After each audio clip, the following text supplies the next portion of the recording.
Kapuso aktres papasok sa Batang Quiapo.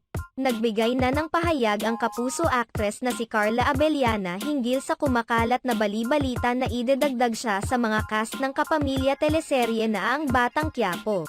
Kamakailan lamang ay nagkaroon ng mga haka-haka sa social media na umano ay lilipat na ng network si Carla Abellana kasunod ng paglipat niya sa All Access to Artist Management o AAA ni Mike Tuviera.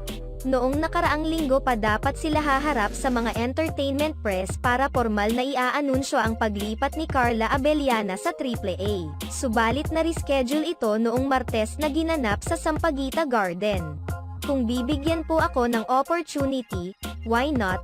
My goodness, I would like to be part of Batang Quiapo. Subalit nilinaw ni Carla Abellana na wala pa siyang natatanggap ngayon na offer mula sa Batang Quiapo. Pero sa ngayon ay wala naman pong offer, wala pong inaalok sa akin na maging parte po ng Batang Quiapo. As of now, wala naman pong final offer na maging parte po ng kahit anong proyekto. So, hindi po. Pero kung yayayain po ako, aalokin po ako, magiging open po ako. Sa ngayon ay may gagawin pang drama series si Carla Abellana sa GMA7 Ang Stolen Life kasama si Gabby Concepcion. Nag-umpisa ang haka-hak ang lilipat ng network si Carla Abellana nang hindi muna niya ni-renew ang kanyang kontrata sa GMA Network na nag-expired na noong May. Sa ngayon ay hindi pa rin masasabi ni Carla kung pipirma pa ba siyang muli sa GMA.